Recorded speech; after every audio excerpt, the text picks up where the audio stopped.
Assalamualaikum warahmatullahi wabarakatuh. Saya Manggiasi Heri Febrian Sandi, calon guru penggerak Angkatan 2 Kabupaten Malang. Kali ini saya akan membahas tentang demonstrasi kontekstual modul 3.1 tentang pengambilan keputusan sebagai pemimpin pembelajaran.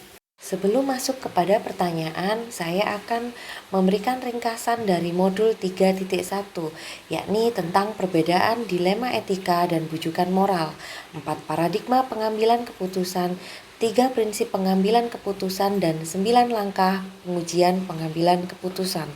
Yang pertama, perbedaan dilema etika dan bujukan moral. Dilema etika atau benar versus benar, yakni situasi yang terjadi ketika seseorang harus memilih antara dua pilihan di mana kedua pilihan secara moral benar tetapi bertentangan. Yang kedua, bujukan moral benar versus salah, yakni situasi yang terjadi ketika seseorang harus membuat keputusan antara benar atau salah.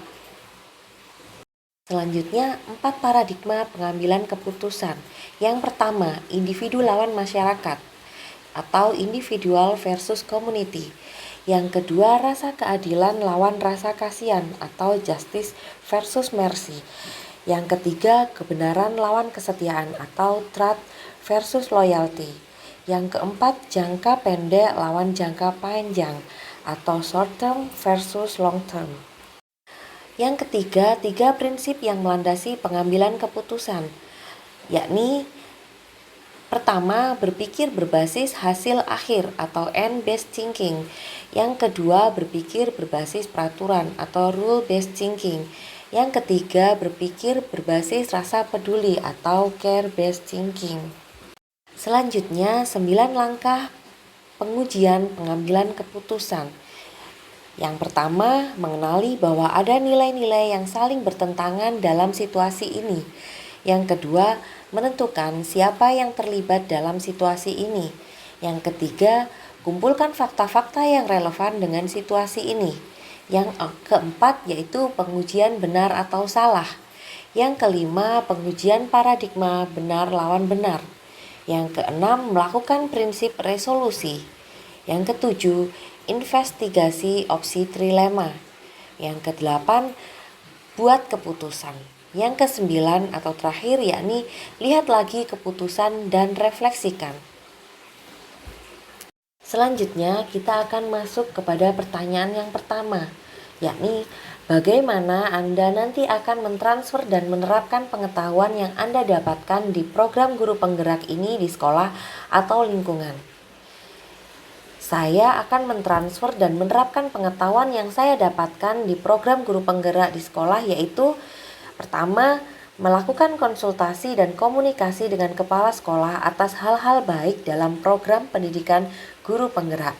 Yang kedua, saya berbagi dengan rekan sejawat meski sebagian kecil di saat mengobrol ringan hingga diskusi. Yang ketiga, berbagi melalui media sosial yakni akun YouTube milik saya. Pertanyaan selanjutnya, apa langkah-langkah awal yang akan Anda lakukan untuk memulai mengambil keputusan berdasarkan pemimpin pembelajaran? Langkah yang akan saya lakukan dalam mengambil keputusan setelah mempelajari modul ini yakni menerapkan 4 paradigma, 3 prinsip, dan 9 langkah pengambilan keputusan. Selanjutnya, setelah saya secara pribadi dapat menerapkan, maka saya akan mentransfer ilmu kepada rekan sejawat meski dalam skala kecil.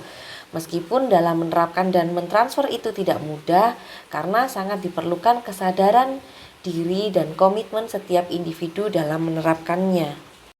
Pertanyaan berikutnya, mulai kapan saya akan menerapkan langkah-langkah tersebut? Dimulai dari kehidupan sehari-hari sebagai seorang manusia yang terkadang mengalami masalah secara pribadi dan berusaha dalam kegiatan pembelajaran di saat menghadapi masalah sebagai pemimpin pembelajaran di kelas.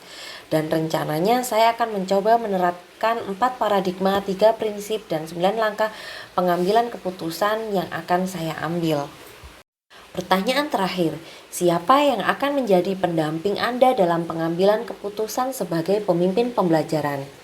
Bagi saya secara pribadi, pendamping yang tepat dalam pengambilan keputusan sebagai pemimpin pembelajaran adalah kepala sekolah selaku pemangku kebijakan. Karena beliau sudah memiliki pengalaman yang jauh melebihi pengalaman saya, serta diskusi dengan guru pendamping praktek sebagai tempat untuk berkonsultasi. Namun, tetap berkolaborasi dengan rekan sejawat untuk memberikan masukan ataupun penguatan terhadap keputusan yang akan saya ambil. Demikian tadi demonstrasi kontekstual modul 3.1. Terima kasih, tetap semangat, salam guru penggerak.